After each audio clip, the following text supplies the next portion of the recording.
Well, well. What have we got here then? You lost, fella? Hey, we're talking to you. I asked you a question.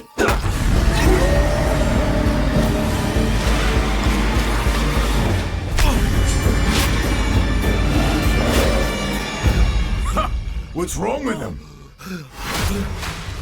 He's lost his bloody mind.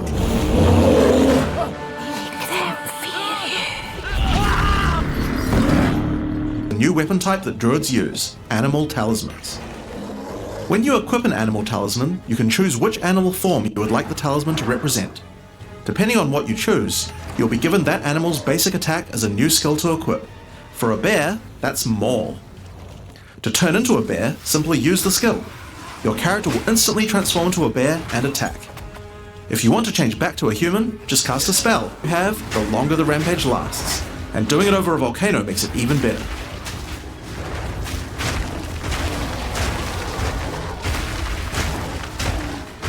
As you consume rage, your bear form will generate endurance charges, and these can be used with skills like Ferocious Roar.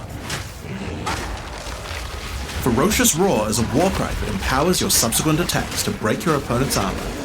The more endurance charges you have when you use it, the more empowered attacks you will gain. But Ferocious Roar has another special feature too. It's a meta gem that allows you to socket any Warcry gem from another class into it, giving you the ability to use these skills as a bear. Walking Calamity. This skill summons a storm of fire around you for some time, while generating even more rage to power your other abilities. A true bearpocalypse. Form. For the wolf form, we wanted to go fast and furious. Even just the wolf's basic attack will leap forward and rake his foes. After attacking, the wolf stands up on two legs, but after running for a short time, he goes back on all fours, allowing him to move more quickly between packs of enemies. Leaps at a target and applies a mark to them. Killing the marked enemy will summon a wolfman into your side, allowing them to fight with you. Mark and kill as many enemies as you can to build up a sizable pack. While an enemy is marked, your wolves will prioritize that target and do more damage the more wolves you have, so make sure you keep your pack strong. Now, one problem you might run into is your wolf pack dying in boss fights. You often don't have any enemies that you can mark and kill in order to regenerate your pack. To deal with this problem, you can use Cross Slash. Cross Slash jumps backwards and does a vicious double slash. Any marks on your target explode and triggers their abilities. Finally, the wolf also has the ability to call down the power of the moon to transform into an Arctic werewolf with Lunar Blessing.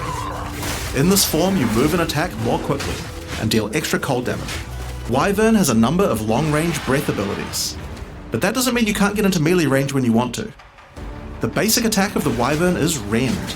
Jump forward into combat and slash your enemies with your lethal talons. Well, you wouldn't be much of a dragon if you couldn't breathe fire after all.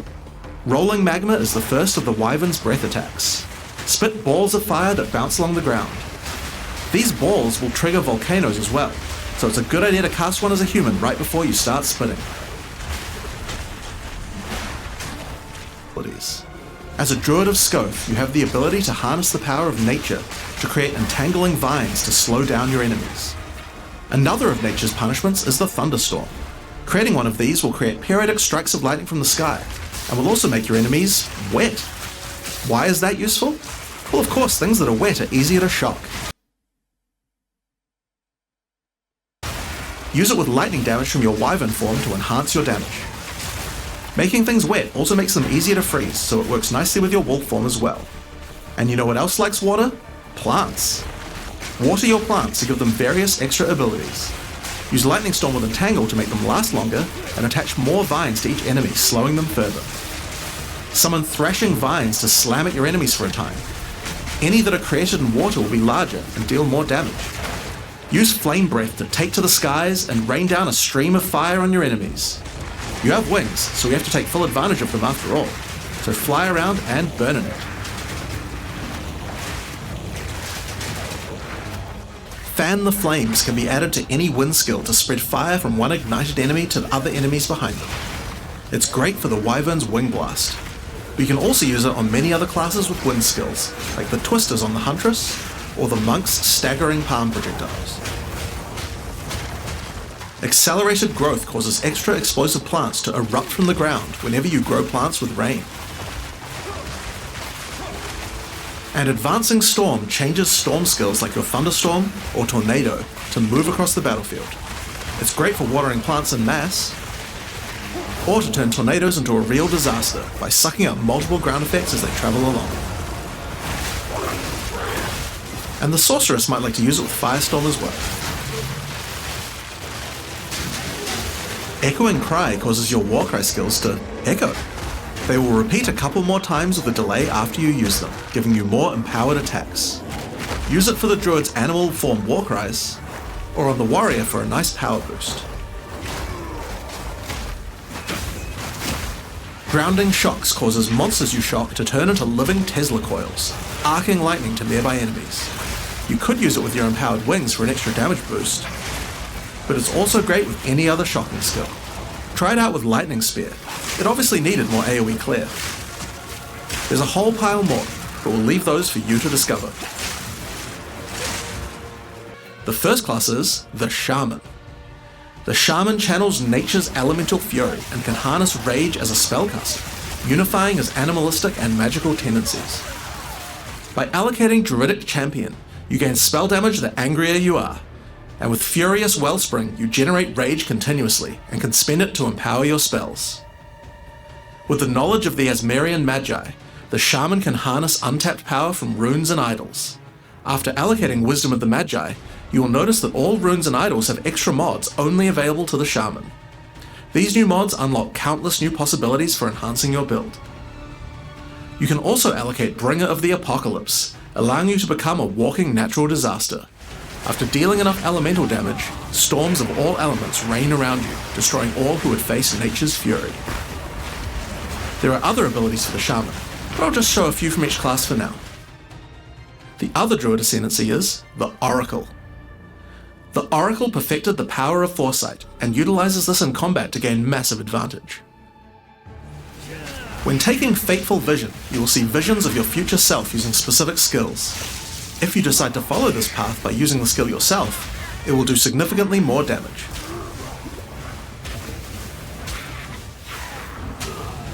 And with Converging Paths, at a critical moment in battle when a monster is vulnerable to freeze, stun, or electrocution, the Oracle can use Moment of Vulnerability to see a vision of the enemy's future and then merge it with the current timeline, allowing him to deal damage to both. And one of my favorites, when you first become an Oracle, you'll notice over 130 new extra passives appear in the Druid section of the tree. By allocating the Unseen Path, you use your power of Foresight to learn from alternate futures and gain skills that would otherwise be unavailable to you. For example, self-sacrificing allows you to be able to summon more minions by reducing the spirit costs, with the trade-off of making your reservation skills cost more spirit. Or Corruption Endures, which allows oracles to have a small chance to avoid death. The palace of Queen Atziri. It is a ruin, but in the dark, machines still churn.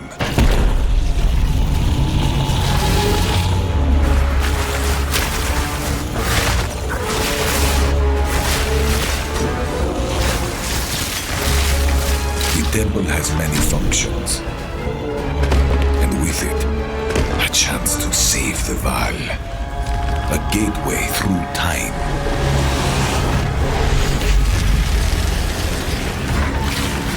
Travel into the past, again and again. Alter the temple, uncover its secrets. Be rewarded for your sacrifice. And somewhere in the deepest chamber, my queen awaits. I beg of you, hear me.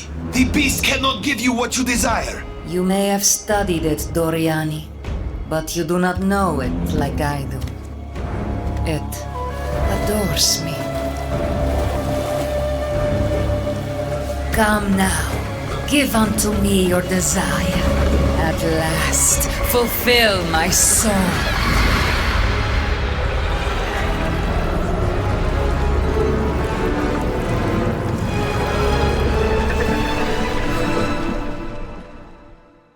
creatures and affect them strangely. After killing them, the Remnant appears to gain some amount of power, but not enough to fully activate it. It seems you will need to find 5 more of these arcane devices, and sacrifice the monsters you find there to fully activate one. But things don't always go to plan. These devices are old, and sometimes infected by corruption. Twisted versions of ancient Vaal may emerge, and sometimes even stronger foes. On fully activating one of the devices, you finally discover its true purpose. A portal opens and takes you deep underground to a lost temple, once the home of Atziri, Queen of the Vaal. What treasures could still be inside? I think you're gonna want to find out.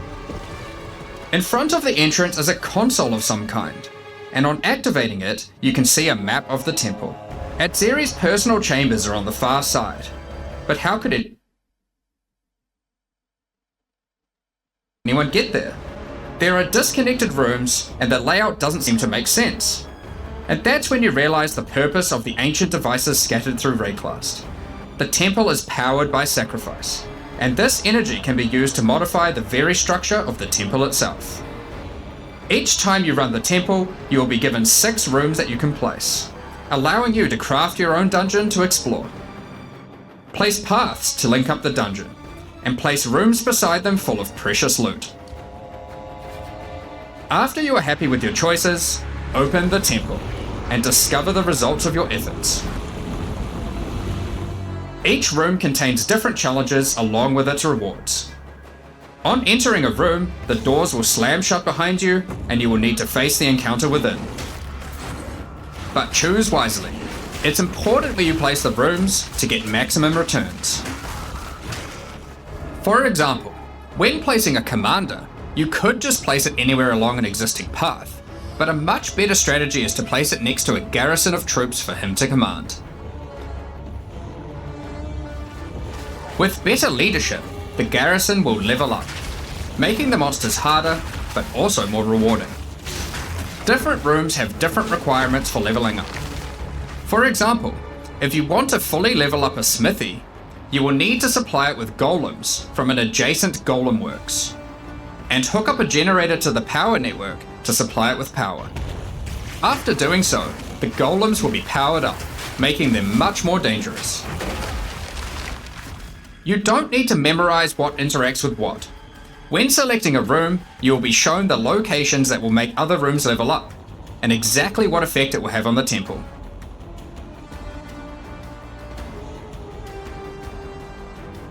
After running the temple, a few of the rooms will destabilize and be removed. It will be up to you to rebuild the temple, adding 6 more rooms each time you come back, making the temple larger and larger and larger. So that's the basic functionality of the temple, but there is a lot more. Once Doriani finds out about your travels to Vaal, he will attempt to persuade you to take on a new mission. The temple entrance contains a prototype of the time portal device. It will be able to take you back in time, but only to one specific point. Right before Atziri triggered the cataclysm that destroyed the Vaal. He requests that you go back and attempt to stop Atziri to prevent the Vaal from ever being destroyed.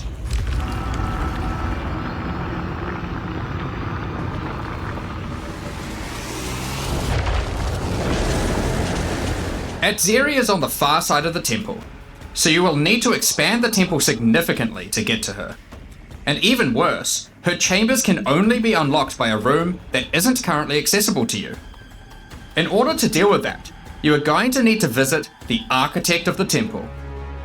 To get to him, you will need to place path rooms, but while doing so, you will probably want to exploit some of the Vaal technology only available in the past.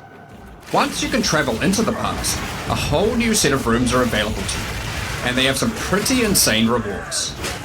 At level 1, the corruption chamber can be used to corrupt a single item.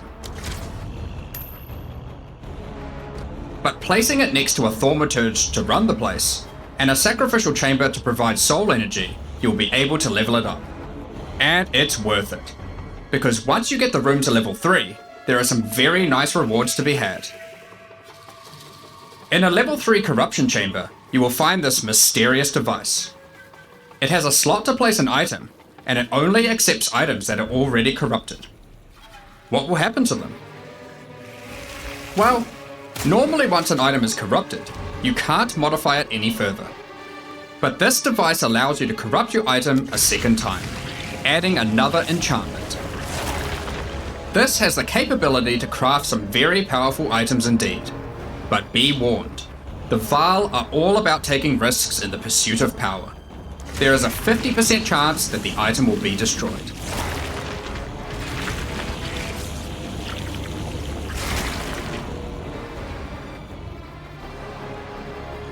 Each room has its own interesting mechanics and rewards when it levels up. Many of them contain bosses to fight, special drops, and in many cases, new crafting opportunities. For example, a level 3 alchemy lab has a nasty Vaal construct to fight, but if you can defeat it, you can find new corrupted soul cores. Like Guatalitsi's Thesis, which on boots allows you to sacrifice your life to run faster. Or Sitaqualotl's Thesis, which on gloves will revive one of your minions whenever an offering expires. Get a sacrificial chamber to level 3, and you will need to face a highborn priest of sacrifice. Defeat him to be able to further corrupt a Vaal unique, modifying it in unpredictable ways. One of the mods of this unique will be removed and replaced with another random mod.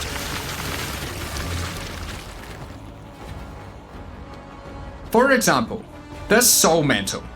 It gives you an additional totem, but lowers your totem's life and curses you when they die. By using the machine, this could result in a terrible item if you remove the good mod, but also some amazing items if you replace the downside. Now, one extra thing to mention about these Vaal crafting machines. You don't have to take the items you want to craft into the temple. If you don't have the item you want to craft with you at the time, then clicking this button will allow you to create a currency item instead, allowing you to do the craft later or trade it if you want. Now there are all sorts of interesting rooms you can find in the temple, but the last one I want to show you today is the Flesh Surgeon. A Vaal Flesh Surgeon can be leveled up by placing him next to a high-level synth flesh lab. But be careful, the Flesh Surgeon has some rather unpleasant experiments in his personal lab. Afterwards, you might notice the surgery table just sitting there. The Vaal are great at crafting items. Why not do some crafting on yourself? After laying down, you'll be asked which limb you'd like to replace. Left arm, perhaps your right leg. Each limb can get a different set of random bonuses, so choose wisely. After getting up from the table, try out your new limb. It seems to work fine, and even perform better than your normal one. Now, there is just one thing with replacing body parts. If you die and are resurrected, your body will return to its natural state. You might need to return to the Vaal Surgeons if you want another robot arm, and maybe get a better one next time. Some rooms, like the Commander, can give you a new type of reward. Medallions that can be used to manipulate the temple in other ways. Using Aquipalatl's medallion will allow you to artificially boost a room, even if it doesn't meet the normal requirements to level up. And Huatalotli's medallion will stop rooms from destabilizing when you complete a temple, allowing you to guarantee getting a reward a second time. Great if you want to stock up on double corrupts.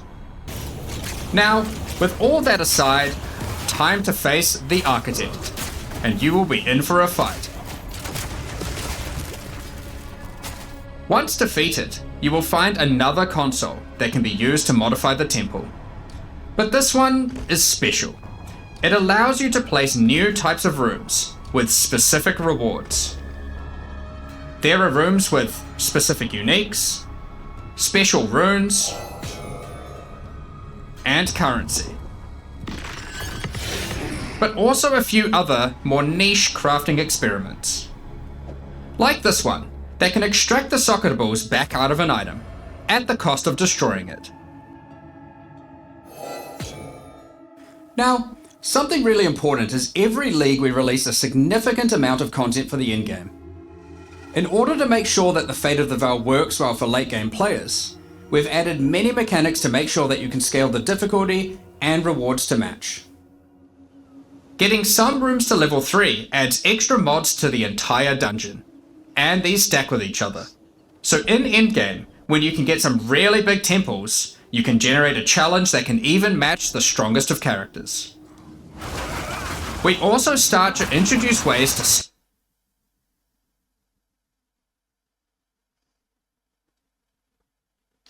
store up energy for the temple, allowing you to save up many runs so you can do them later at your leisure, and not interrupt your mapping too often. Now in each league, it's important that we have a new pinnacle boss to test your character's might. In the Fate of the Vaal, you will get to face Adzeri while she was at the peak of her power. One of the rewards you will gain by defeating the Architect is the ability to place the Royal Access Chamber. Once connected to your temple, you can visit it to finally reach the Queen of the Vaal herself. This fight takes place at a critical moment in history, right as Adzeri communes with the beast's power and takes her true corrupted form. Now, we are not going to show you the whole fight, but we will tempt you with one of the rewards. This is Adzeri's rule. This staff gives additional levels to all of your corrupted gems and lets you trade life for extra damage. But in addition to that, while using the staff, mirrors of refraction will constantly appear on the battlefield. Any projectile you fire at these will split into a nova, and they can chain from one to the other. So, that's the Fate of the Vaal League. But we are also bringing the previous league, Rise of the Abyssal, into the core game, along with a few changes. Now, for those of you who haven't seen what happens when a league is over, it's important to understand that you will not be seeing abysses in every area anymore. Rise of the Abyssal is now one of the league mechanics that can show up randomly in endgame. If you want to specialize in running abysses, there is now a tablet that will allow you to add them to any map you run. You can also craft the tablet to add abyss-specific mods to enhance how they function. Now that Abyss is core, it also needs its own Atlas tree. You can gain your first points by completing an Abyss, but there are more available for doing depths and killing certain bosses, and there are a bunch of different options. You might just want more monsters and bosses, but you can also make finishing an Abyss have a chance to overrun a nearby map with the Abyssal, or make your Waystone modifiers also apply to Abyssal depths. You could specialize in the interaction with other leagues, or specialize in a specific Abyssal faction.